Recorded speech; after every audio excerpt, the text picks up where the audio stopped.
국민의힘 새 지도부가 현충원 참배로 공식 일정을 시작했습니다. 총선 패배 원인 분석에도 속도를 내고 있습니다. 더불어민주당은 윤석열 대통령을 향해 해병대원 특검법 거부권 행사는 안 된다며 압박 수위를 높였습니다. 전 국민 25만 원 민생지원금 수용도 거듭 촉구했습니다.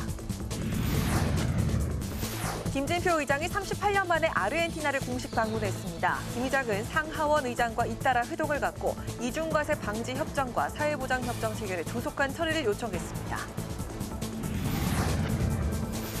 22대 총선 화제의 당선인을 만나보는 파워 인터뷰. 오늘은 대구 북구갑에서 국민 추천제로 선발돼 대구 경북 지역 최연소 국회의원이 된 우재준 당선인을 만나보겠습니다.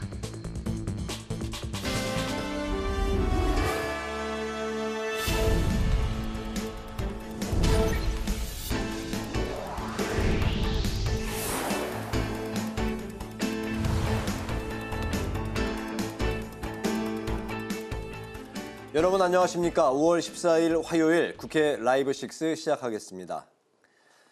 국민의힘이 오늘 총선 백서특위 세 번째 회의를 열고 총선 패배의 원인을 분석했는데요. 회의에 참석한 서울 지역 출마자들은 서울에서 보수가 소멸될 수 있다는 위기의식을 표출했습니다. 한편 어제 비대위 구성을 마무리한 국민의힘 지도부는 오늘 서울 현충원을 참배하고 본격적인 활동에 들어갔습니다. 김지수 기자입니다. 이번 총선 당선율이 25% 정도에 그친 서울 지역의 출마자들과 함께 패배의 원인을 분석하기 위해 마련된 국민의힘 총선 백서특위 세 번째 회의. 논의에 앞서 황우여 비상대책위원장은 선거에서 졌을 때 백서가 더 가치 있다며 패배의 책임을 개인에게 돌리지 말자고 강조했습니다. 개인의 책임을 추궁하는 식으로 하시지 말고 책임은 당대표가 사퇴한 것으로 정치적 책임은 봉합하자. 주어를 당으로 해서. 황 위원장은 특히 본인은 전혀 백서에 개입하지 않겠다며 공개하기 어려운 부분은 비밀 문서로 작성해 다음 지도부만 열람해도 좋다고 밝혔습니다. 조정훈 총선 백서특위 위원장도 총선 백서를 통해 다시는 지지 않는 정당을 만들겠다고 다짐했습니다. 이어 서울에서 48석 중 11석밖에 얻지 못했다며 총선 전체 결과와 비교했을 때 서울은 그야말로 대한민국의 축소판이라고 분석했습니다. 특히 회의에 참석한 서울 지역 출마자들은 서울에서 보수를 재건해야 한다는 데 의견을 모았습니다. 몇몇 참석자들은 이대로 가다가는 우리 보수 정당이 서울에서 소멸할 수 있다 라는 얘기까지 주저없이 하셨고, 이를 막기 위해서는 우리가 창조적 파괴를 할 수 있는 용기를 가져야 된다라는 얘기를 하셨습니다.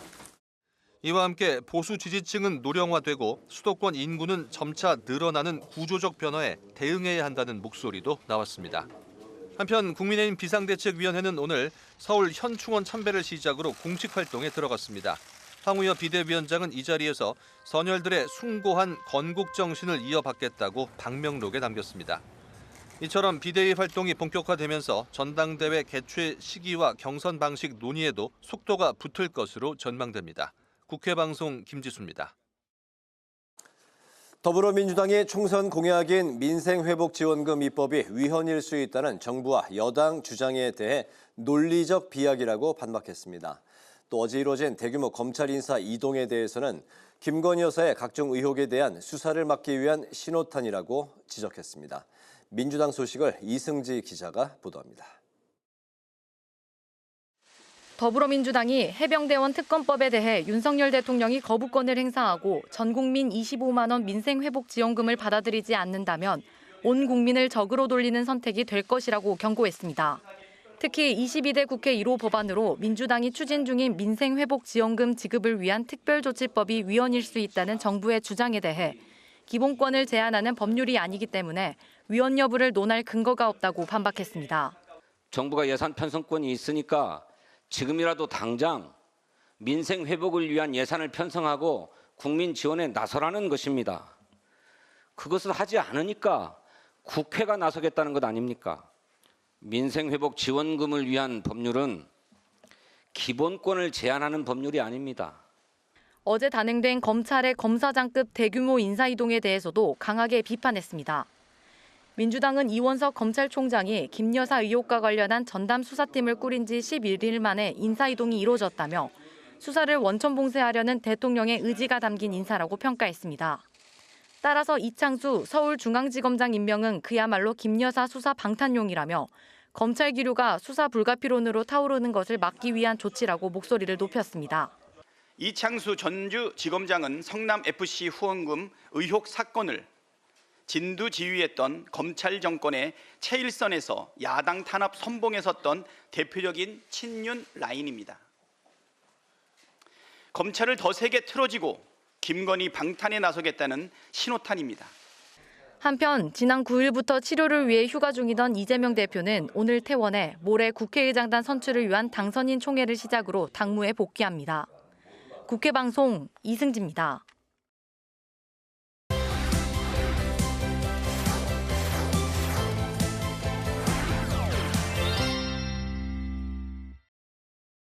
네, 오늘 이슈픽 서완한 객원 기자와 함께 어제 검찰 인사 이야기부터 나눠보겠습니다. 서 기자 어서 오십시오. 네, 안녕하십니까? 네, 오늘 조간 일면이 다 검찰 인사를 이제 다루고 있었는데 그만큼 이제 초미의 관심사라고 이제 볼 수가 있겠죠. 이원석 검찰총장이 신속하게 수사하겠다 이렇게 이제 밝힌 지 11일 만에 서울중앙지검장을 이제 필두로 여러 이제 그 차장들이 이제 교체가 되는 그런 상황이 이제 벌어졌는데 수사 지휘부가 이제 모두 교체가 된 거예요. 네, 그렇습니다. 이 검찰을 취재할 때는 물론이고 어느 조직을 취재할 때도 항상 통용되는 말이 하나 있습니다. 바로 인사는 이 만사다라는 말입니다. 네. 결국 어떤 인사를 하느냐가 전부라는 건데 그 전부에 해당하는 인사를 어제 이 윤석열 대통령과 이 김주현 민정수석이 보여줬다. 이런 평이 나오는 것 같습니다. 먼저 이 김건희 여사 관련 수사를 지휘하고 있는 이 송경호 서울중앙지검장을 이 부산의 고검장으로 영전을 시켰습니다. 지검장에서 고검장으로 승진을 했지만 이 고검장급 자리 중에서도 사실 인기가 없는 곳이고 좌천이라는 평이 나옵니다. 수원고검이나 법무부 차관처럼 더 요직이 있는데 이 수도권에서 먼 부산으로 발령을 받았기 때문인데요. 네. 또 후임으로는 윤석열 대통령이 검찰총장 당시에 대변인으로 근무하면서 신뢰를 쌓았던 이창수 검사장을 임명을 했습니다. 주요한 점은 이 특수통 라인이 아니라 기획으로 분류되는 이 믿을 수 있는 사람을 서울중앙지검장에 앉혔다는 겁니다. 서울중앙지검장 자리는 굉장히 중요합니다. 이 대검 중수부가 폐지된 이후에 중요 정치 관련 수사를 진행하는 것도 당연하지만 당장 이 김건희 여사 사건을 전담하고 있는 곳입니다. 특히 윤석열 검찰총장 시절에 이 추미애 당시의 법무부 장관이 부인 사건이라면서 수사 지휘 라인에서 검찰총장을 배제시켰거든요.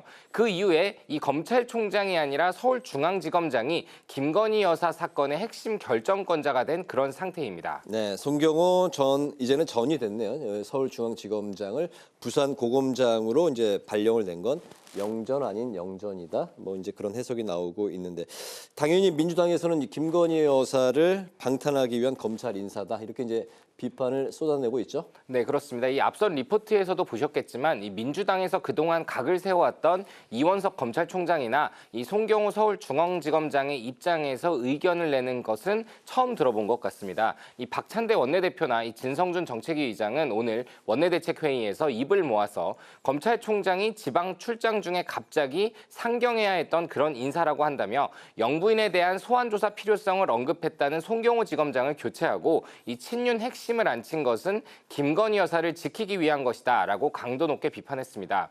실제로 검찰 내부에서는 예정된 인사라고는 하지만 다소 이례적인 시기에 이뤄졌다라는 분위기가 나오고 이원석 검찰총장 오늘 미리 사전에 이 조율이 된 인사냐라는 질문에 대해서 7초간 답을 못하면서 이 당황하는 그런 기색을 보여주기도 했습니다.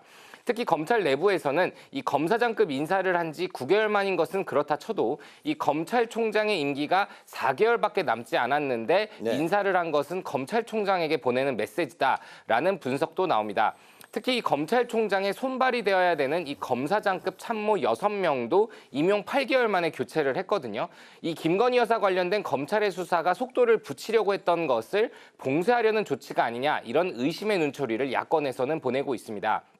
네. 특히 실제로 이 원포인트가 아니라 이 작은 규모의 인사가 아니라 검사장급 대부분을 보직 이동시키는 대규모 인사였습니다. 때문에 이후로 차장검사와 부장검사급의 인사는 물론이고 이 평검사까지 모두 대규모 인사를 해야 되는 상황인데 이런 일정을 고려할 때 앞으로 한 달 정도는 검찰의 주요 사건들이 멈춰설 가능성이 높아 보입니다. 네, 검찰총장이 인사는 인사, 수사는 수사다 이런 이제 그 이야기를 했는데 아무튼 앞으로 이제 수사가 좀 어떤 식으로 진행이 될지 살펴봐야 되겠습니다.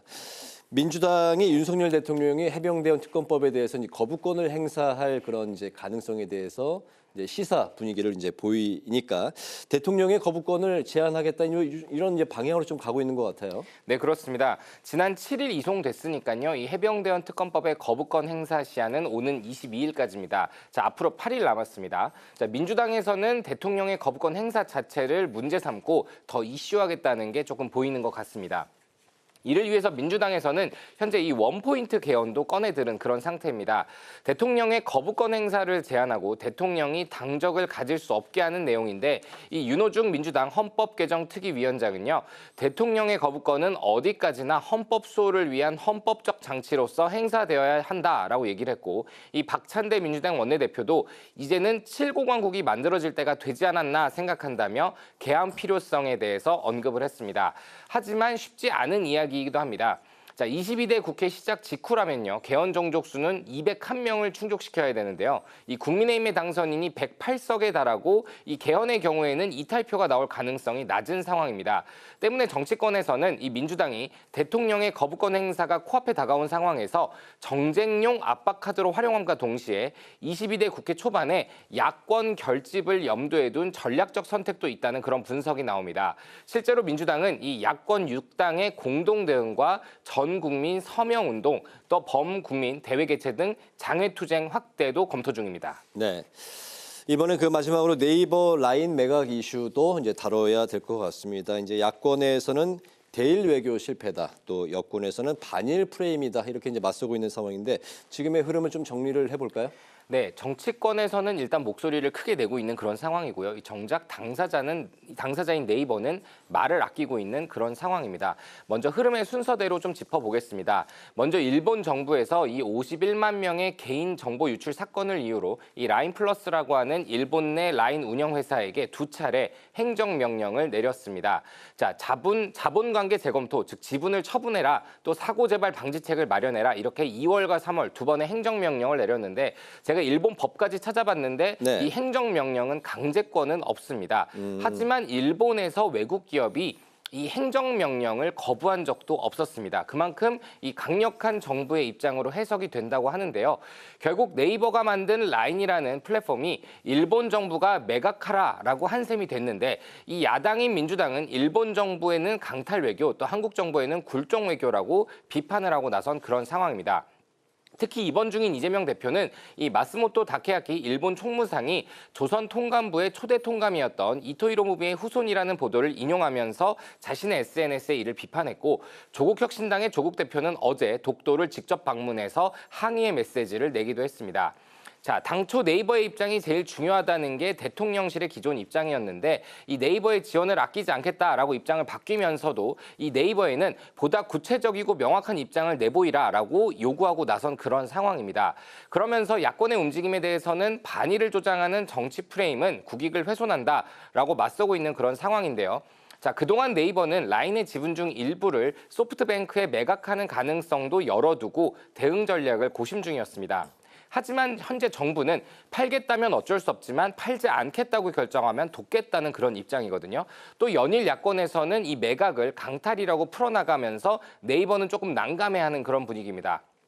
일단 한국법인의 이은정 라인플러스 대표가 오늘 오후 6시부터 온라인으로 직원들을 상대로 설명회를 하고 있는 상황이거든요. 네이버가 이런 내부 의견을 수렴해서 또 정부와 언론에 어떤 입장을 내놓을지 매각을 할 것인지 여부는 좀 지켜봐야 될 것 같습니다. 네, 오늘 이슈픽 여기까지 듣겠습니다. 서완환 개원 기자와 함께했습니다. 오늘 말씀 고맙습니다.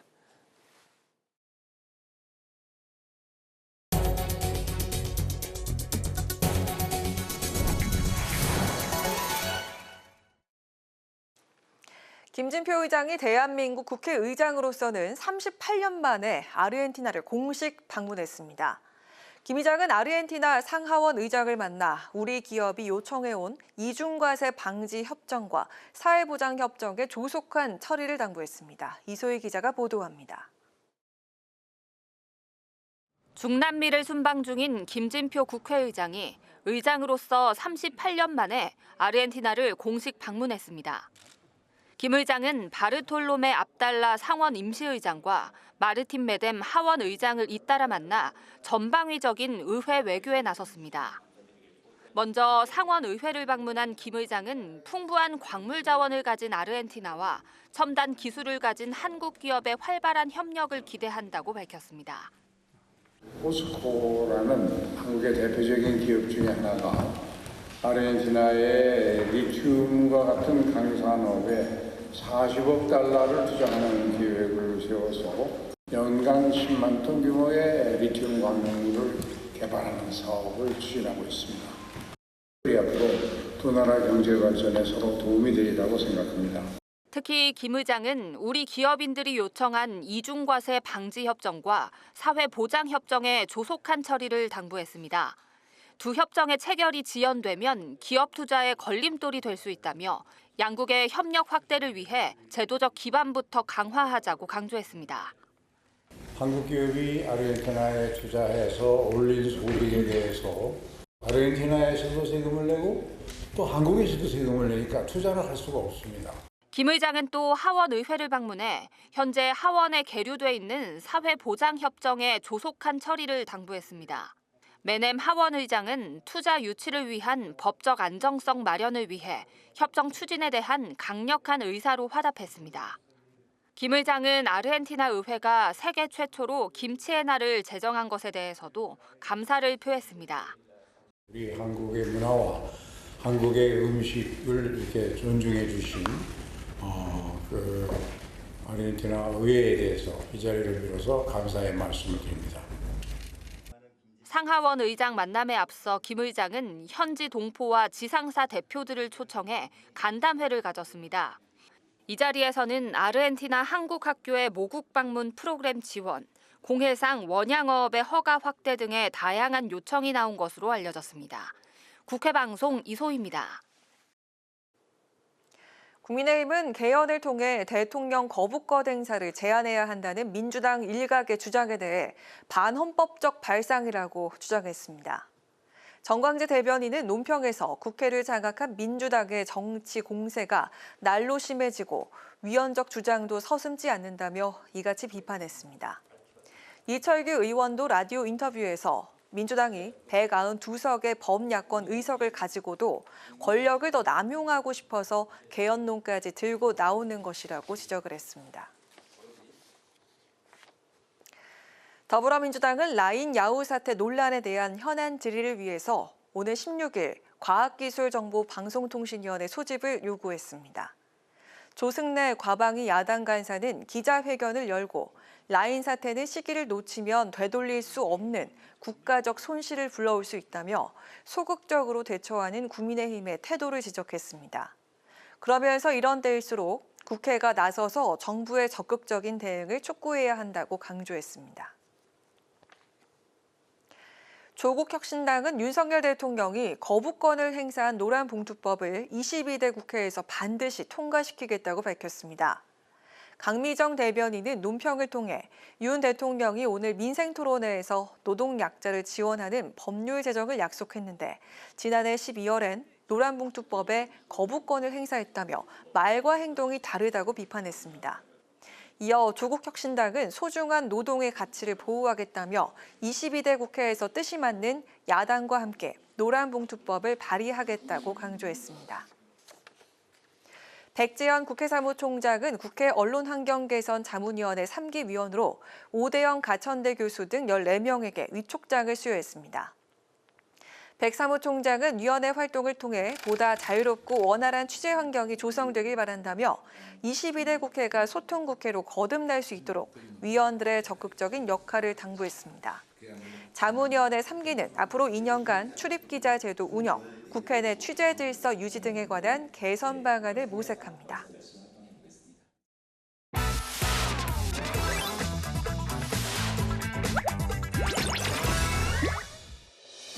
5월 14일 강아랑이 전해주는 정치권의 뜨거운 말말말 강아랑의 정치락입니다. 첫 번째 주제는 의장도 교통정리입니다. 22대 국회 다수당인 민주당 몫이자 최종 후보는 민주당의 당선인들의 투표로 정해지는 국회의장 선거가 당초 4파전에서 2파전으로 좁혀졌습니다. 정성호, 조정식 후보가 물러나면서 추미애대 우원식 구조로 추려진 건데요. 이 과정에서 친명인 박찬대 원내대표가 조율을 한 것으로 알려지면서 당내 우려의 목소리가 나오고 있습니다. 어떤 권유를 받아서 중단한 거라면 저는 이건 심각한 문제라서 국회의장을 대한민국 권력 소유의 이의를 당대표나 원내대표가 결정한다? 저는 이건 뭔가 좀 잘못된 것 같아요. 민주당이 오랜 관행과 관례를 깬 거라고 보여져서 6선인 추미애 당선인과 5선인 우원식 의원의 양자 대결로 정리가 됐지만 이른바 명심 경쟁 구도엔 변함이 없는 모양새입니다. 두 후보 모두 이재명 대표의 지지 여부를 여전히 강조하고 나섰습니다. 저는 이재명 대표님과 미리 여러 차례 깊이 얘기를 나눠서 순리대로 자연스럽게 갔으면 하는 바람입니다. 공연이 이렇게 가열이 되다 보니 우려가 많은 것 같습니다. 좀 잘 좀 해주시면 좋겠습니다. 이렇게 말씀을 주셨죠. 저야말로 진짜 친명이거든요. 왜 그러냐면 제가 이재명 그 대통령 후보 경선할 때 그때 경선 선대위원장을 했고요. 이재명 대표하고 거리로 따져보면 제가 굉장히 가깝죠. 제가 제일 세니까 저를 견제하기 위해서 후보들 간에 그런 것 같은데. 이른바 명심에 따른 교통 정리로 추미애 당선인이 차기 국회의장 후보로 선출될 가능성이 커졌다는 대세론이 지배적인 가운데 우원식 의원은 경선 완주 의지를 밝혔고 추미애 당선인은 후보 단일화 과정에서 인위적인 교통 정리는 없었다라고 일축을 했습니다. 자, 이 가운데 사법연수원 14기 동기로 알려진 홍준표 대구시장은 초강경파인 추미애 당선인이 차기 유력 국회의장 후보로 거론되는 것에 대해서 국회의장을 할 만하다 이렇게 평가하면서 치켜세운 점도 주목을 받고 있습니다. 국회법상 국회의장은 재적의원 과반수 득표로 선출이 되고 국회 본회의를 통해 확정이 됩니다. 선출 후엔 여야 중립적인 국회 운영을 위해서 당적 보유와 상임위원회 활동이 모두 금지됩니다. 오늘 16일 2파전으로 치러지는 국회의장 경선 22대 국회 개원을 앞두고 개헌이라는 핵심 카드가 제시되고 있는 가운데 새로운 국회의장의 선출에 귀추가 주목됩니다. 자, 두 번째 주제입니다. 방탄용 검찰 인사입니다. 어제 법무부가 단행한 검찰 고위급 인사를 두고 야당의 비판이 거셉니다. 김건희 여사의 도이치모터스 주가 조작 관련 의혹 수사를 지휘하는 서울중앙지검장의 윤석열 검찰총장 당시 대검찰청 대변인을 지냈던 이창숙 검사장이 임명이 된 건데요. 검찰 내 친윤이자 특수통 검사로 분류됩니다. 검찰을 더 세게 틀어지고 김건희 방탄에 나서겠다는 신호탄입니다. 검찰의 기류가 수사 불가피론으로 급격히 타오르는 것을 봉쇄하기 위한 조치였다고 생각하지 않을 수 없습니다. 박지원 당선인 역시 비뚤어진 영부인 사랑 때문에 총선 민심을 확인하고도 검찰을 망치고 국민을 분노케 한다면서 김건희 여사 방탄용 인사임을 비판했고 반면 홍준표 대구시장은 자기 여자 하나 보호 못하는 사람이 5천만 국민의 생명과 재산을 지킬 수 있겠느냐라면서 방탄이 아니라 최소한 상남자의 도리라고 옹호를 했습니다. 그런가 하면 집권 여당인 국민의힘의 성일종 사무총장과 친윤 핵심 이철규 의원 또한 한 목소리로 수사에 영향은 없을 것이라는 반응을 보였습니다. 지휘부가 몇 명이 바뀐다 그래서 그거를 수사를 무마하기 위해서 그게 수사가 무마하라고 한다고 해서 무마가 되겠습니까? 또 새로운 분이 왔었을 때 이 분들이 그동안 해놓은 일들을 그대로 물려받게 될 것이고요. 지금 수사가 시작이 됐는데 누가 온다고 검사장이 바뀐 데가 수사가 중단되겠습니까? 불가능한 구조입니다. 당시에 수십 명의 검사들이 붙어서 2년 가까이 수사한 것은 봐주기 수사였습니까? 네. 그거 아니잖아요. 하지만 유승민 전 국민의힘 의원은 지금 수사를 덮는다고 영원히 덮을 순 없다. 검찰총장 윤석열과 대통령 윤석열 이 둘이 같은 사람 맞느냐라고 반문하기도 했습니다. 임기를 4달여 앞둔 이원석 검찰총장은 이번 인사에 대한 우려에 대해서 인사는 인사고 수사는 수사라는 말로 원칙을 강조하기도 했습니다. 방탄용 인사라는 일련의 논란을 불식시키려면 새로운 중앙지검장이 기존 수사팀에 대한 독립성을 보장하고 엄정한 처리 계획을 밝히는 게 무엇보다 우선이기도 할 텐데요. 이번 인사와 관련한 엇갈리는 이견 속 여야의 거센 신경전이 지속될 것으로 보입니다. 지금까지 강하락의 정치랑이었습니다.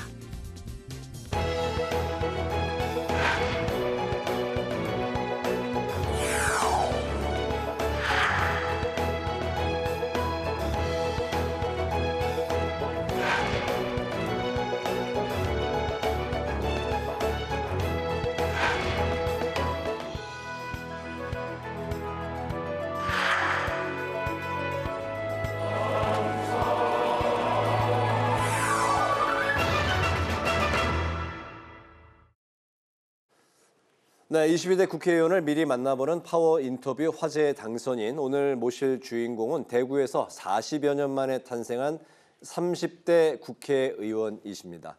대구 북구 갑의 우재준 당선인 모셨습니다. 반갑습니다. 어서 오십시오. 반갑습니다. 안녕하세요. 네, 저희가 지난주 이 시간에도 김용태 국민의힘 당선인, 30대 당선인 젊은 분을 모셨었는데 오늘 또 공교롭게도 같은 시간에 대구 경북 지역의 최연소 당선인 30대 우재준 당선인을 이제 모셨습니다.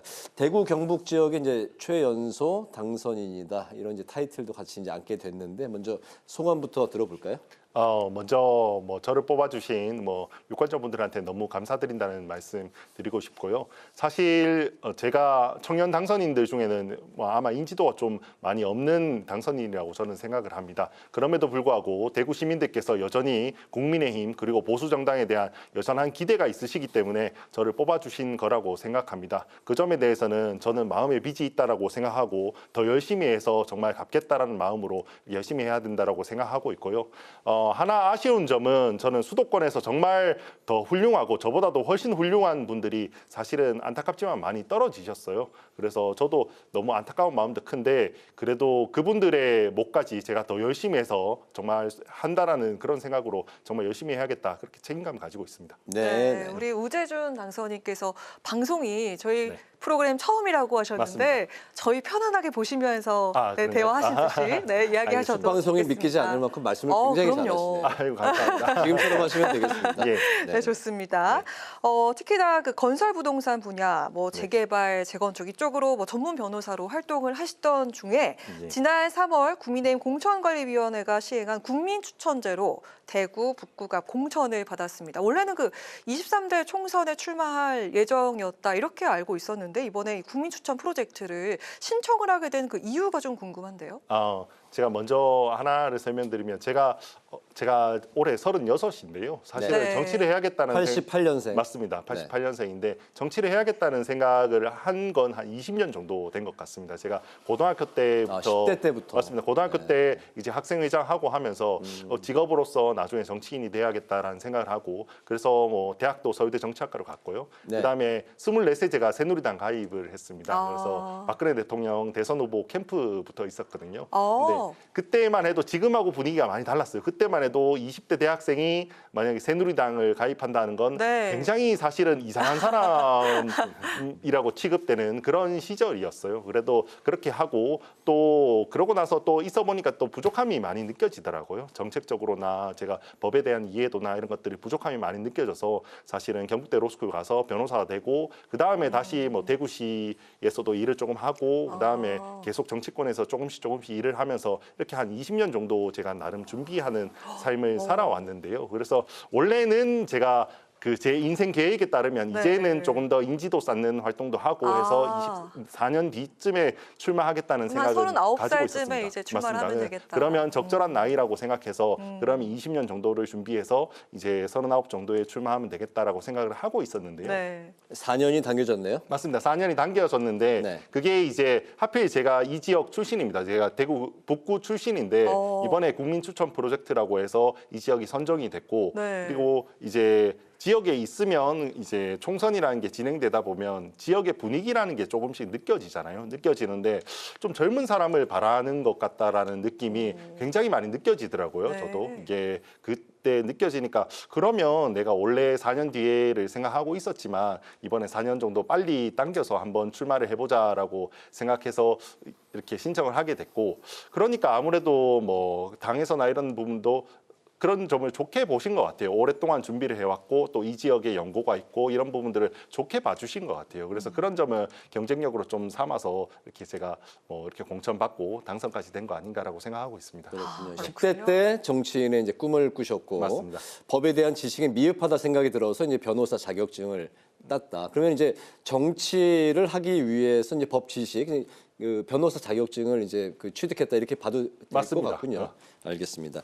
지역구 이제 최대 현안으로 경북도청 후적지 개발 또 산격동 재개발을 이제 꼽으셨는데 변호사 시절에 이제 전문 분야입니다. 그렇기 때문에 이제 이 분야 이런 이제 개발 사업에 가장 뭐 누구보다도 자신이 있으실 것 같은데요.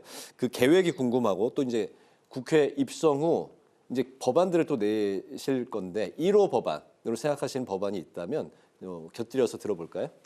이 점 관련해서는 저희 지역구에서는 굉장히 관심이 많으신 사안이긴 한데 그래도 조금 혹시나 다른 지역에 계시는 분들을 위해서 조금 사안부터 설명을 조금 드리겠습니다. 네. 과거에는 이제 대구시가 경북도의 중심 도시였습니다. 그렇기 때문에 도청이 대구시 안에 있었습니다. 그런데 이제 1980년대에 되면서 이제 대구 직할시가 생기고 그다음에 1990년대에 들어가면 대구광역시가 생기면서 이제 행정구역이 분리가 돼요. 경북도와 대구시가 분리가 되기 때문에 그래서 이제 경북의 중심 도시가 안동으로 옮겨가게 됩니다. 안동으로 옮겨가게 되는데 도청은 여전히 대구에 있는 형태가 되어 있었던 겁니다. 그러니까 이게 2000년 이후에 2010년경 해서 정식으로 도청을 이제 안동으로 옮기면서 그러면 그 후적지가 대구시 안에 생기게 된 겁니다. 이 부분을 그러면 대구시는 이제 어떻게 활용해야 될지에 대해서 굉장히 관심이 많은 거고 이게 저희 지역구 내에 있다 보니까 저희 지역구 내에 있고 굉장히 터가 크거든요. 넓고 하니까 아무래도 이런 점을 어떻게 활용해야 될지에 대해서 지역민들이 굉장히 관심이 많은 그런 사안이라고 보시면 됩니다. 보시면 되고 그리고 이 지역이 개발되면 아무래도 인근 지역에도 인근 지역은 다소 낙후된 지역이에요. 낙후된 지역이니까 이 지역이 개발되면서 인근 낙후된 지역의 개발까지도 모두 다 뭐 유도할 수 있다라는 점 때문에 많은 시민들이 관심을 가지는 그런 지역이라고 보시면 되는데요. 일단은 이 지역을 어떻게 채우고 어떻게 개발시켜야 될지에 대해서는 사실 앞서 정치 선배들께서도 많은 논의를 해오셨습니다. 근데 다만 여러 가지 방향에 대해서 합의가 아직 안 된 상황이에요. 그 여러 가지 안들 중에 어떤 것들이 나은지 뭐 합의가 안 된 상황이라서 저도 사실 생각하는 좋은 방안이 있는데요. 있는데 아직까지는 물밑에서 조금 더 여러 가지 기존의 선배들의 방안에 대해서 심도 있게 저도 공부도 다시 한번 해보고 혹시 어떤 부분들이 있는지에 대해서 좀 더 논의해보고 물밑에서 조율을 조금 해볼까라는 생각입니다. 그래서 실제로 지금도 하고 있고요. 지금도 하고 있고 물밑에서 조금 더 조율을 하겠다라는 생각이고 다만 이 부분 관련해서 1호 법안에 대해서만 조금 설명을 드리면 이게 약간 법의 오류가 약간 있습니다. 이게 도청 이전법에 따라서 이 도청 후적지를 국가에서 매입해서 대구시로 뭐 소유권에 이전하게 되어 있거든요. 이전하게 되어 있는데 거기에는 도청 후적지만 매입해서 그때 대구시에 뭐 양려한다고 되어 있습니다. 그러니까 도교육청 부지가 있어요.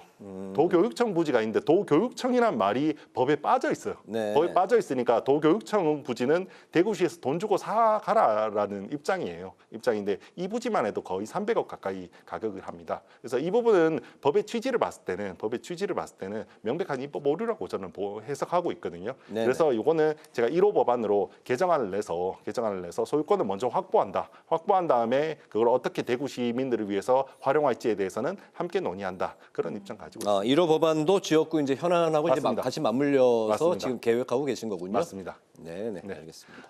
이것뿐만 아니라 제가 지역에서는 지금 뭐 제가 사실은 방송에서는 많이 안 나왔어요. 오늘도 제가 처음에 나올 정도로 방송에 많이 나오지 않는 당선인인데요. 사실은 그동안 지역 현안에 훨씬 더 많은 에너지를 쓰고 있습니다. 지역 현안에 훨씬 많은 에너지를 쓰고 있고 사실은 선거 때부터 지역 현안을 더 많이 들었던 것도 있지만 그래도 지역구 정치인이 그래도 처음에는 조금 지역에 많이 관심을 가지는 것도 또 필요한 태도라고 저는 생각을 해요. 그래서 뭐 여러 가지 현안들이 많이 신경 쓰고 있는데요. 오늘 점심만 해도 제가 그 안경협회 분들하고 같이 식사를 했는데 안경을 안 쓰시는데 저는 안 씁니다. 저는 안 쓰는데 이 부분 관련해서는 제가 그래도 방송에 나왔으니까 조금은 자랑도 하고 싶은 부분이요. 뭐냐면 대한민국 안경의 80%는 대구에서 만들어집니다. 아, 그렇습니까? 맞습니다. 그리고 그 80% 모두가 사실 대구 북구에 있습니다. 대구 북구에 있습니다. 이 점에 대해서는 사실은 아직까지 다른 정치인 분들도 많이 언급하지 않으셨던 것 같고. 처음 알았습니다. 맞아요. 네. 대구라고 하면 전통 산업이 뭐 섬유 정도를 많이 이야기를 하시는데 섬유 정도를 많이 이야기하시는데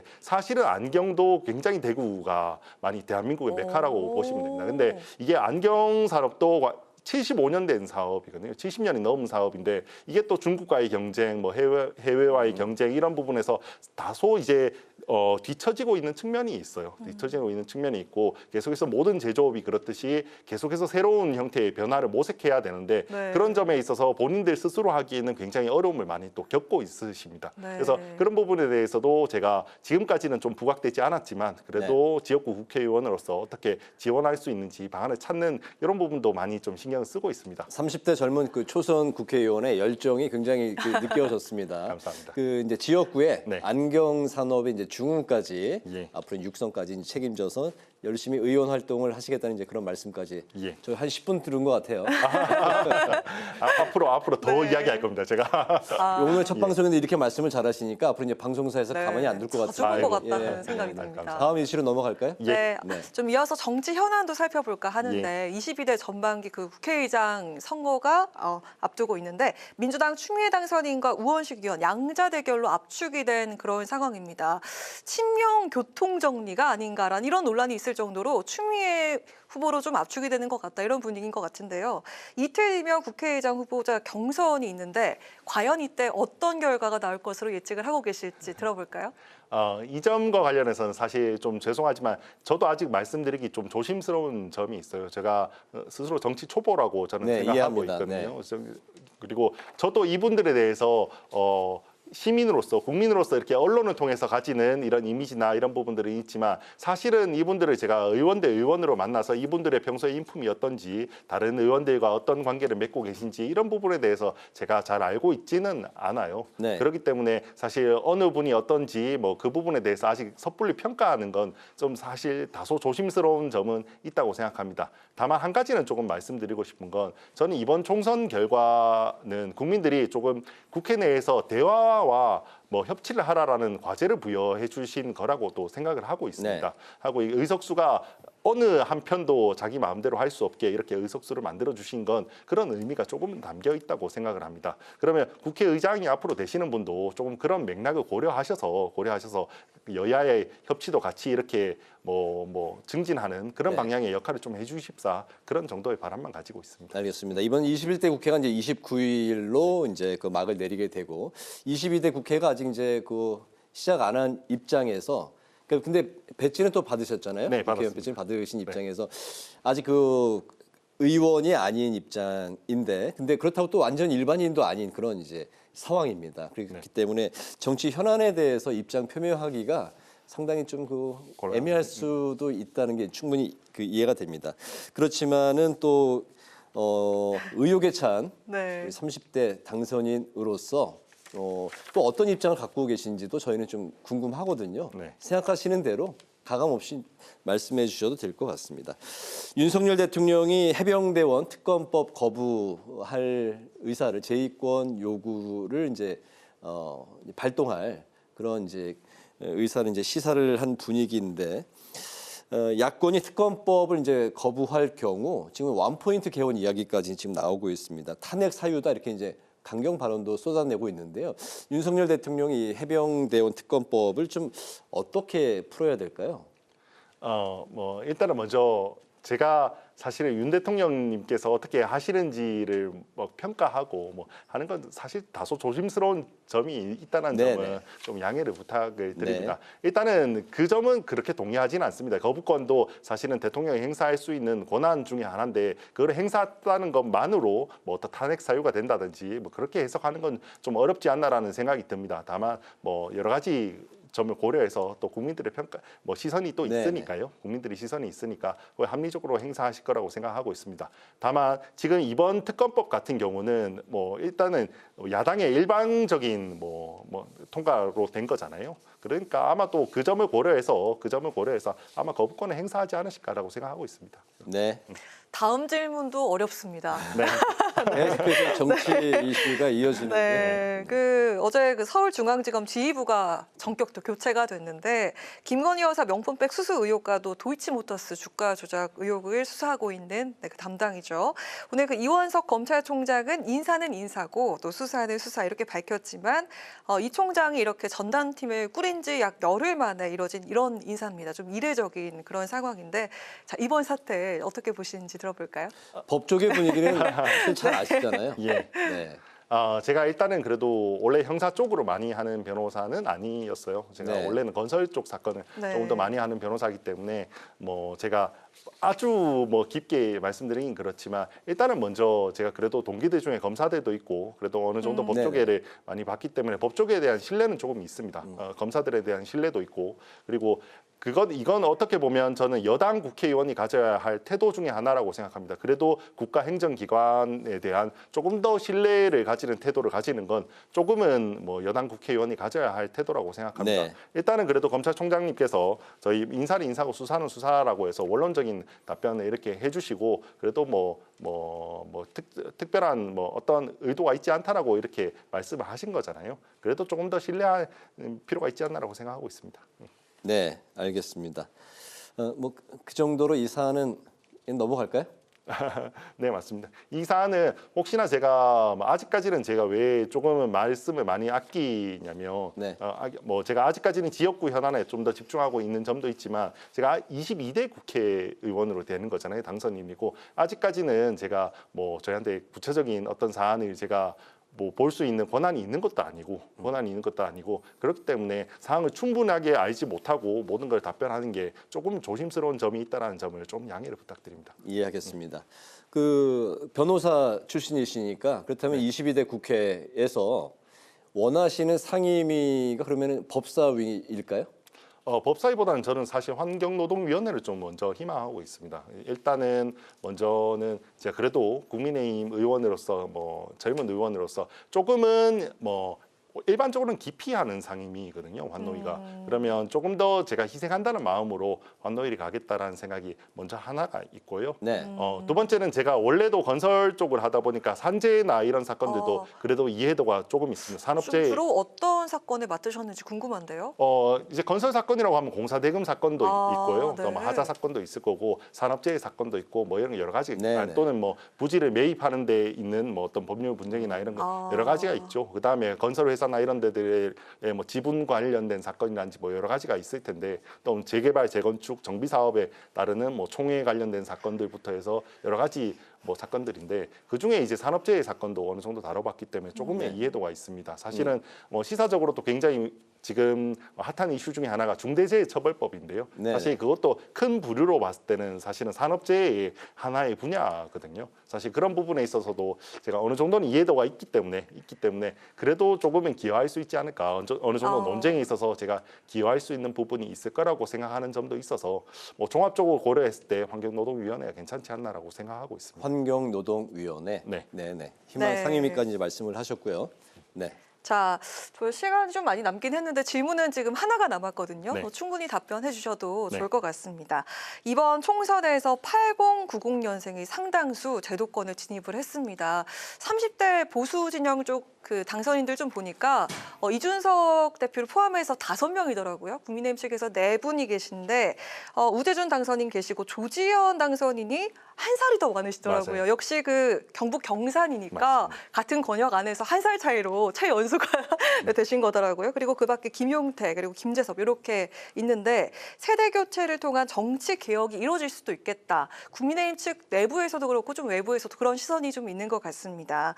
청년 정치의 아이콘이었던 이준석 대표에 대해서 보수 정당에서 원하는 모습과 괴리된 측면이 있다. 이렇게 또 인터뷰를 하셨더라고요. 그렇다면 그 당선인께서 청년 정치인이자 22대 국회의원이 되신다면 과연 어떤 정치를 하고 싶으실지 저희가 들어보도록 하겠습니다. 먼저 제가 한 언론 인터뷰에서 네. 이준석 대표에 네. 대해서 뭐 너무 긍정적인 면도 많지만 보수 정당에서 원하는 청년 정치인의 모습과는 조금 괴리된 측면이 있었다고 제가 이렇게 말한 적이 있는데요. 이렇게 말해서 제가 엄청난 악플 세례를 받았습니다. 그래서 네. 저는 그래도 이준석 대표에 대한 존경의 마음이 있어요. 존경의 마음이 있는데도 사실 그래도 저도 처음 정치 초보로서 사실 다른 정치인에 대해서 언급하는 건 정말 조심해야 되는 측면이 있구나라는 걸 한번 또 이렇게 깨닫는 계기가 좀 됐습니다. 개인적으로 뭐 말씀이 나왔으니까 말씀을 드리면 오늘 다 못다한 얘기를 해주시면 됩니다. 뭐 이준석 대표에 대해서는 사실은 고마운 측면이 있어요. 고마운 측면이 있어요. 왜냐하면 그래도 그분들이 또 지금은 대부분 개혁신당으로 많이 가셨는데요. 그래도 젊은 정치인이 할 수 있는 좋은 기여도가 있다라는 점을 보여주셨기 때문에 젊은 정치인이 나올 수 있는 길을 많이 좀 이렇게 맞습니다. 열어놨다. 그래서 제가 막 개인적으로 아는 사이는 아니지만 친분이 있는 사이는 아니지만 그런 가능성을 뭐 사람들에 대한 기대를 심어줬기 때문에 그래서 저한테 다시 기회가 저는 왔다고 생각하고 있어요. 그래서 그런 점에 대해서는 개인적으로는 뭐 고마운 마음을 가지고 있습니다. 고마운 마음 가지고 있지만 다만 저는 좀 여당 의원과 야당 의원은 조금은 태도가 달라야 한다는 생각을 조금 가지고 있어요. 저희가 모든 사람이 사실은 윤석열 정부가 옳은 방향으로 가야 되고 또 대한민국이 옳은 방향으로 가야 된다는 점에 대해서는 모두가 한 마음일 거라고 생각합니다. 여야를 막론하고 모두가 한 마음이지만 구체적으로 그 방법이 무엇인가라고 했을 때는 여당 의원이 가지는 방법과 야당 의원이 가지는 방법 그리고 여당에서 청년 정치인이 가지는 방법은 조금은 다를 수 있다라고 생각을 합니다. 오히려 저는 많이 싸우는 방법보다는 오히려 소통하는 역할이 오히려 더 저의 역할이 될 수도 있다라고 생각합니다. 여당 정치인은요? 맞습니다. 오히려 특히 원래도 제 성격이 그렇게 엄청 싸우는 성격은 또 아니에요. 그래서 제가 비유할 때는 사실은 정치권에는 뭐 저격수 이런 역할 이야기를 하시는 분들이 정말 많으시더라고요. 저는 그래서 전쟁을 하면 저희가 저격수도 필요하지만 취사병도 필요하다. 취사병도 필요하고 뭐 행정병도 필요하죠. 행정병도 필요하고요. 그러면 저는 차라리 정말 맛있는 밥을 하는 행정병이 되겠다. 취사병이 되겠다. 때도 필요합니다. 그렇죠. 그래서 조금은 뭐 청년 정치인의 약간의 다른 모습으로 오히려 또 뭐 대한민국이 옳은 길을 가는데 기여하는 그런 모습을 보여주겠다라는 게 하나의 저희 포부이기도 합니다. 취사병이지만 나중에 막 강해지셔서 뭐 상대당을 요리하겠다 막 이렇게 발전하시는 건 아니겠죠? 그럴 수도 있겠죠. 뭐 어느 순간에는 뭐 그래도 뭐 취사병도 언제는 총 들고 나가야 될 때도 있거든요. 그렇습니다. 총 들고 나가야 될 때도 있기 때문에 때로는 그런 뭐 다른 모습을 또 보여줘야 될 때가 있다고 생각하지만 그래도 또 저의 모습으로 또 다른 뭐 현명한 해법을 찾는 그런 기여를 해보겠다라고 생각하고 있습니다. 마지막 질문 짧게 한번 들어보겠습니다. 10대 때부터 정치인의 꿈을 꾸셨다고 하니까 이제 20년 정도 이제 지난 거죠. 앞으로 이제 그 22대 국회 문이 활짝 열리는 동시에 정치에 본격적으로 이제 뛰어들게 되실 텐데 어떤 정치인이 되겠다. 지금의 초심. 왜냐하면 지금 이 한마디가 굉장히 중요합니다. 이제 우재준 의원이 정치인이 예전에는 이런 발언을 했었다. 그런 초심을 지금 공개적으로 한번 들어보겠습니다. 저는 어떠한 방향이 되든 나라에 도움이 되는 사람이 되고 싶다는 생각이 있습니다. 저는 대한민국이 이미 훌륭한 나라라고 저는 생각을 하거든요. 이미 훌륭한 나라고 이미 우리는 선진국에 와 있다고 생각하기 때문에 저는 뭔가 엄청나게 제가 뭐 다 바꿔서 뭐 대한민국을 처음부터 초석을 쌓겠다 이런 마음보다는 이 훌륭한 대한민국에 벽돌 하나를 더 추가해서 정말 지금보다 어제보다 나은 오늘 그리고 오늘보다 나은 내일이 되는 데 조금이라도 일조할 수 있는 그런 정치인이 되겠다라는 생각입니다. 그래서 저는 뭐 일당백을 하자라는 말도 많이 하시던데요. 요즘에 저는 1인분을 하고 1인분이 다 됐을 때는 1.5인분을 하고 그래서 최종적으로는 2인분을 할 수 있는 정치인이 되겠다라는 생각 가지고 있습니다. 네, 오늘 저희 방송을 보신 모든 분들은 우재준 당선인을 확실하게 앞으로 이제 각인하고 지켜보실 것 같습니다. 22대 총선 화제의 당선인을 만나보는 파워 인터뷰. 오늘은 대구 북구갑의 우재준 당선인의 말씀을 들어봤습니다. 22대 국회 활동도 저희가 기대를 많이 하겠습니다.